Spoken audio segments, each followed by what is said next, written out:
Ninguém pode ficar nessa linha de autoproteção que desmerece, inclusive, a República. Vamos caminhar. Obrigado. Eu vou passar a palavra ao Padre João por 3 minutos. Bebo, 1 minuto só, por favor. E depois vai entrar um pronunciamento, depois do Padre João, de 15 minutos. Dá 1 minutinho também, rápido. Grato, digníssimo presidente Zacarias Calil. Eu quero dizer que acabo de pedir o impeachment do ministro Gilmar Mendes. Mais um absurdo de uma decisão monocrática do STF, desrespeitando o povo brasileiro, a nós parlamentares, querendo que só a PGR possa empichar o STF, se blindando. E nós hoje, pelo que temos vigente, maioria absoluta é para caçar ministro do STF. Ele quer 2/3 para caçar. Isso é um absurdo, é um abuso de hermenêutica legislativa. Portanto, mais um pedido. Senhor Gilmar Mendes não merece estar no STF. E nós estamos aqui para lutar pelo povo, pela justiça e pelo poder legislativo. Portanto, impeachment de Gilmar Mendes já! 1 minuto, Zé Trovão, e eu vou encerrar para... Presidente, é a maior aberração de todos os tempos o que nós assistimos hoje através de todos os jornais. O Brasil virou celeiro de vagabundo. O Brasil virou celeiro de gente que não tem compromisso com a nossa democracia e nem com a Constituição. Gilmar Mendes, além de ser o decano lá da Suprema Corte, é um desavergonhado. Passou por cima de todos os limites. Inclusive, a militância da esquerda, lá dos jornais, da grande mídia, também está contra a aberração que Gilmar Mendes fez hoje, dizendo que somente a PGR pode pedir impeachment de ministro. Só uma coisa que eu quero deixar claro para Gilmar Mendes: ele não é dono desse país. E ele, assim como Alexandre de Moraes, vai cair. Porque gente vagabundo não pode estar na Suprema Corte. Ministro que não tem responsabilidade não pode estar na Suprema Corte. O Brasil não é celeiro de bandido e vagabundo. O Brasil é celeiro de gente séria. E a gente precisa respeitar o povo. Porque a decisão e a vontade popular ainda é soberana na Constituição. E quem elege senador, elege para cumprir uma missão. Caso necessário, impeachment um ministro que não tem vergonha na cara. Muito obrigado. Pois não, Padre João, 3 minutos. Presidente, muito obrigado. Saudação aos colegas deputados, deputadas. Parabenizar aqui o ministro Ricardo Lewandowski, ministro da Justiça, que demite o Alexandre Ramagem, que demite o Anderson Torres da Polícia Federal. Parabéns, ministro da Justiça, Ricardo Lewandowski, que demitiu da Polícia Federal. E agora, esta casa não toma providência. Enquanto isso, o deputado Eduardo Bolsonaro, deputada Carla Zambelli e o Alexandre Ramagem continuam participando na execução do orçamento de 2025, tendo indicado quase 12 milhões só emenda PIX. Continuam recebendo cota parlamentar e verbas de gabinete. Carla Zambelli foi a quem mais gastou em emenda PIX, 8.811.000. O Alexandre Ramagem, 2.475.000. Eduardo Bolsonaro, 693.000. E este deixou o Brasil em fevereiro e foi para os Estados Unidos alegando suposta perseguição política por parte de ministro Alexandre de Moraes. O Bananinha já acumula 50 faltas não justificadas. 50 faltas até outubro.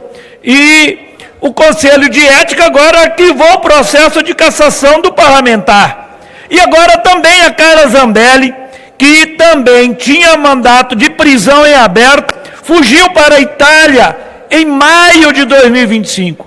Foi detida, condenada 2 vezes pelo STF, com votos da maioria da Corte, no crime pela invasão do sistema judiciário, para emitir assim um mandato falso de prisão contra o ministro Alexandre de Moraes.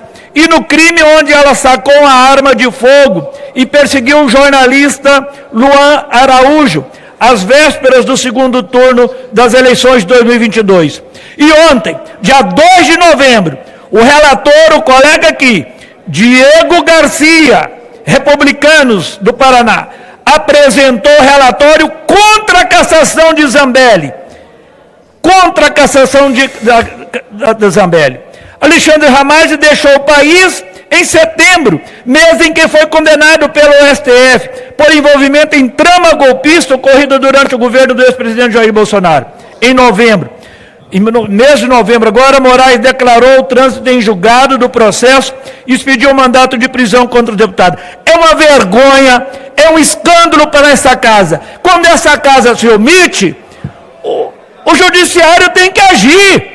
É um escândalo, senhor presidente. É o meu caso. Quando eu tenho uma falta ou uma votação que eu perco, às vezes por descuido, desconta no salário. Às vezes eu estou numa agenda do ministério e a votação é presencial. Quando o ministério aqui já encerrou a votação, senhor presidente, já aconteceu comigo de estar no gabinete, lá no anexo 4, abriu a votação e a votação era presencial. Relatar o fato concreto.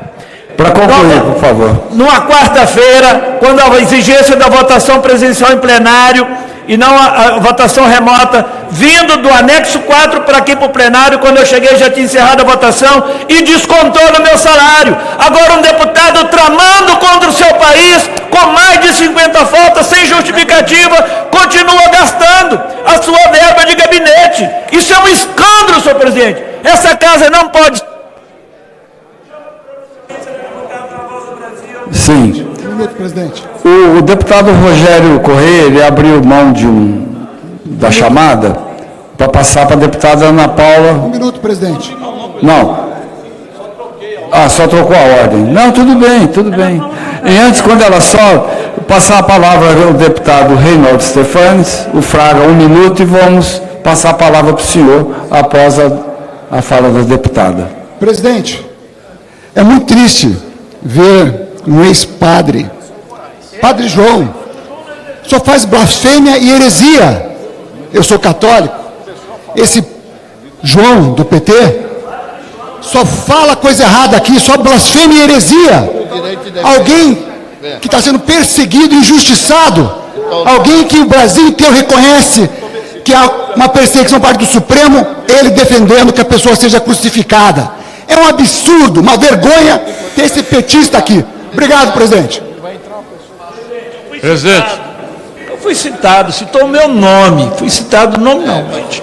Então eu quero dizer, informar o colega, eu tive a alegria de ser ordenado pelo arcebispo de Mariana, Dom Luciano Pedro Mendes de Almeida, secretário da CNBB, presidente da CNBB, foi presidente do CELAM, e ele tem a carta manuscrita, me autorizando a entrar na política, confiando no meu compromisso para com os pobres, para com a justiça e com a Constituição.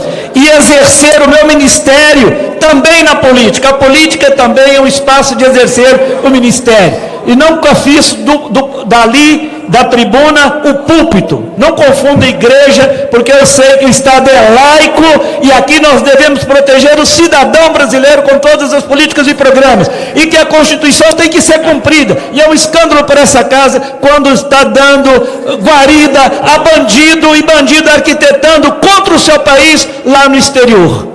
Deputada Ana Paula, por 3 minutos, por favor. Muito obrigado, senhor presidente, senhoras e senhores parlamentares.